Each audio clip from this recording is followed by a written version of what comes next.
This program contains subject matter and language that may be disturbing to some viewers. Viewer discretion is advised. SHMACKEMAGOB! I said that right? SHMACKEMAGOB.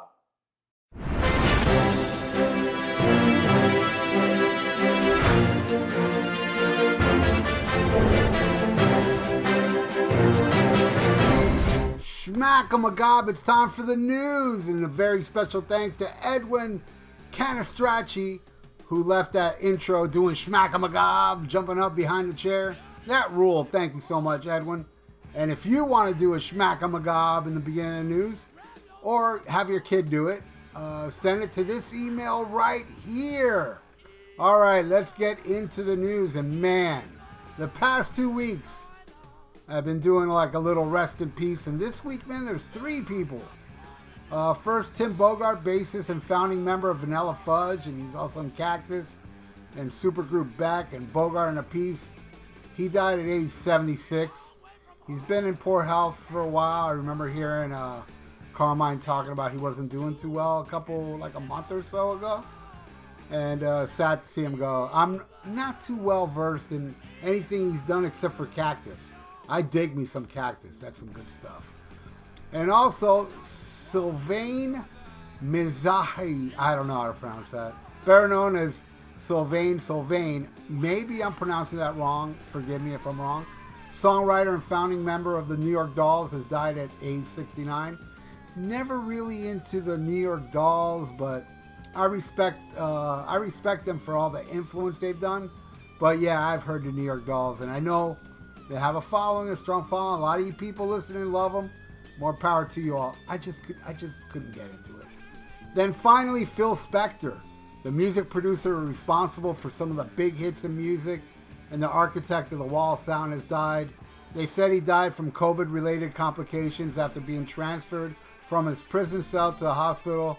Was told he was diagnosed 4 weeks ago and went to the hospital, but recovered well enough to return to prison, where he is serving a 19 to life sentence for the murder of Lana Clarkson. Now, this guy, man, murdered this chick, and if you ever seen the Ramones documentary, End of the Century, at one point he held up the band at gunpoint. He was a little unstable, and yeah, man, I can't really feel that bad for a murderer dying, but he was responsible for a lot of songs. I like some of that old school stuff, which I will touch upon it a little later in the news. He also produced Let It Be from the Beatles, which I believe the Beatles already recorded. Then he took the tapes and finished it up, because Abbey Road technically is the last Beatles album, but Let It Be was recorded before it, and they never released it. And then Phil Spector added bells and whistles and did a lot of stuff to it, and I think it's really, really good.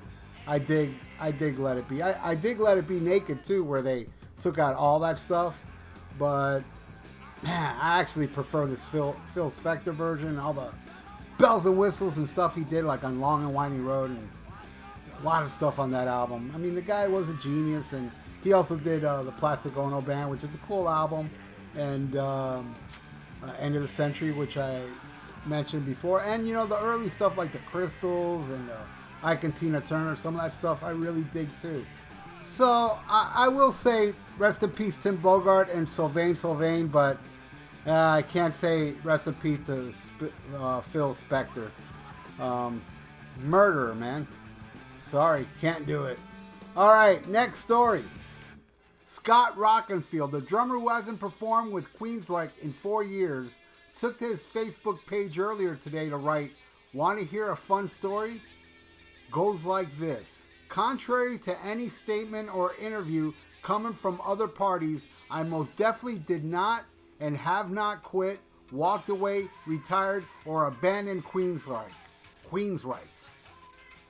Unfortunately, you have not been given the facts by any means.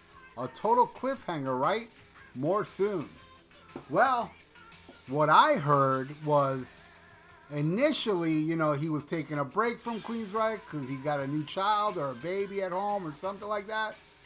And him never coming back, I thought, well, he wants to spend time with his kid. And I don't see nothing wrong with that. I didn't hear any other thing about him leaving. I didn't hear he quit or walked away or abandoned or anything like that. So, yeah, I'm looking forward to his side of why he's no longer in the band. He's an awesome drummer, man. I love me some classic Queensryche, and I like the last few Queensryche albums. But the last with Jeff Tate, they didn't really do much good, man, the last few albums. And as you all know, there was a lot of problems with Jeff Tate toward the end. Even an incident of Jeff Tate spitting on Scott Rockenfield. Now, I went to go look for this footage of him spitting on him, and I found it, but it's not that great of a quality. I know there was a much better quality up. So see if you can make this out, of Jeff Tate spitting on Scott Rockenfield while they were performing on stage.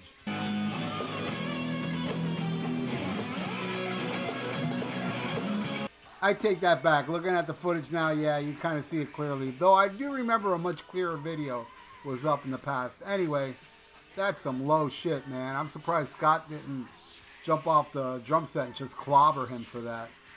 Yeah, things were pretty dark before Jeff got the boot from Queensryche. But anyway, looking forward to see what is the deal with Scott Rockenfield and why he's not in the band anymore. All right, next story. Michael Anthony says he spoke with Alex Van Halen right after Eddie Van Halen's death. They asked him if he had spoken with Wolfgang in the last 3 months after Eddie's death, and Michael said, "No, I haven't actually spoken to Wolfgang yet. I spoke briefly with Alex right after Eddie's passing, but I wanted them to have their privacy, and I have texted with Wolfie a couple times, and everything is all good." As for his current relationship with Alex, Michael said, "We spoke briefly after Ed's passing, and Alex has been pretty much grieving, or however you want to put it, pretty much been to himself, so I'm just kind of letting that happen. And I'm sure at one point we'll talk again here or even get together." And that's good that there was some communication. I mean, there was communication with Alex and Michael too, like 2-3 years ago. Well, I hope they do mend and become friends again. It would just be awesome. Even if they don't make music anymore, it'd be great if Michael reconnects with Alex and become tight. That would be awesome. All right, next story, and it also has to do with Van Halen, where Wolfgang Van Halen said his father cried first time he heard Distance. He just understood it as a song about loss.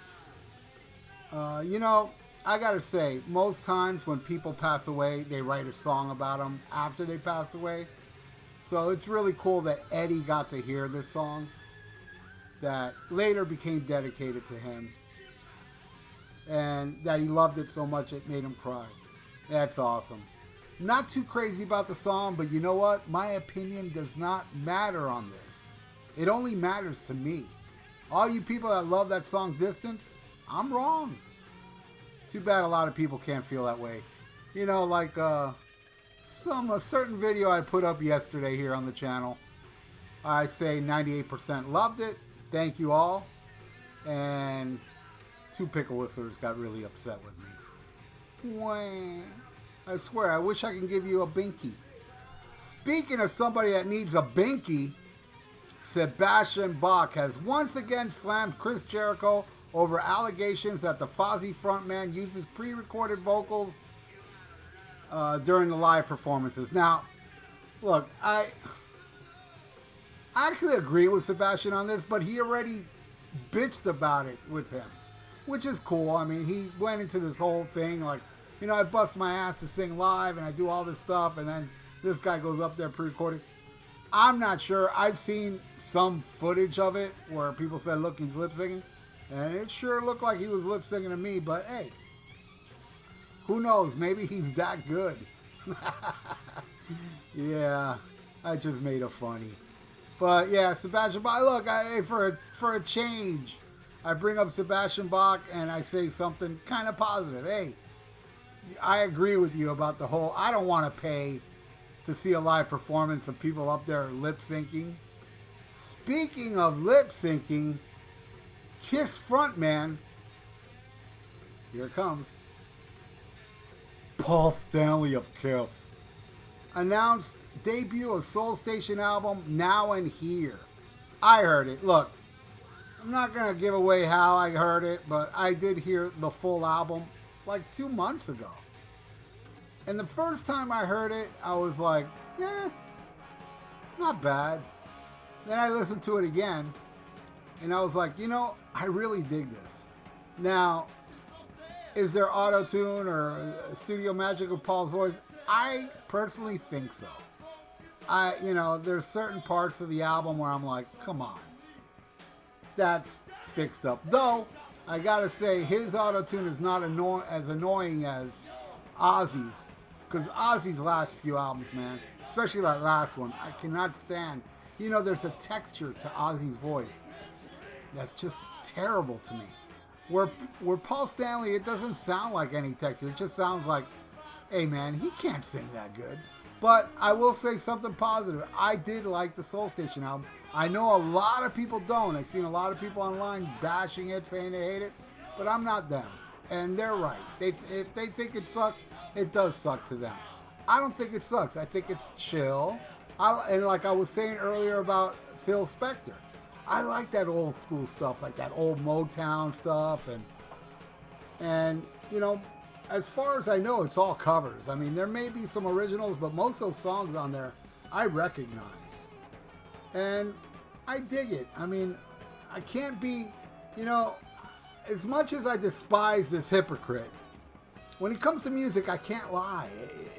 If it sucks, believe me, I'd say it sucks. I mean, you'd expect me, I know a lot of you would expect me to say, oh, Paul Stanley's Soul Station sucks because I bash him so much. But I gotta be true to myself. I can't be no poser. It's a double album, and I like every song off it. I really do. Now, I do find it interesting how Paul Stanley bashed Peter Criss's solo album back in '78, where a lot of those songs pretty much fit this criteria. R&B, soul type music. What a hypocrite. Oh man, the guy just never lets up. Now he's doing an album like Peter Criss's '78 album. And and just a warning, everybody out there that hates Peter Criss's solo album, chances are you're gonna not like this album. And if you hate Peter Criss's solo album and like this Soul Station album, that just means you're a total sheep for Paul Stanley of Kiff. And I'll tell you, if Peter Criss sang this album, this Soul Station album, number one, won't be auto-tuned. Number two, would be amazing. Because Peter Criss has a way better voice than Paul Stanley. Yes, I said it. And before any of you kiss-tards say anything about me thinking that Peter Criss's voice is better than Paul Stanley's, Gene Simmons thinks Peter Criss had the best voice out of everybody. And don't get me wrong, I loved Paul Stanley's voice back in the day. He was awesome. I just like Peter's more. And Gene Simmons thinks so too. How do you like those apples, you kiss-tards? Anyway, that's it for the news this week. Thank you all for watching. If you'd like to donate, I got a PayPal below. And please subscribe to my channel if you haven't. SHMACKEMAGOB. The news this week was brought to you by the love I have for my favorite Ozzy solo album, Diary of a Madman. My God, perfection. Not a bum track on it. Over the Mountain, SATO, Believer, You Can't Kill Rock and Roll, Little Dolls, title track. What a phenomenal album. Listen to it again. And I just heard it last week. Thanks for watching, everybody. Farewell and adieu to you fair Spanish ladies. Farewell and adieu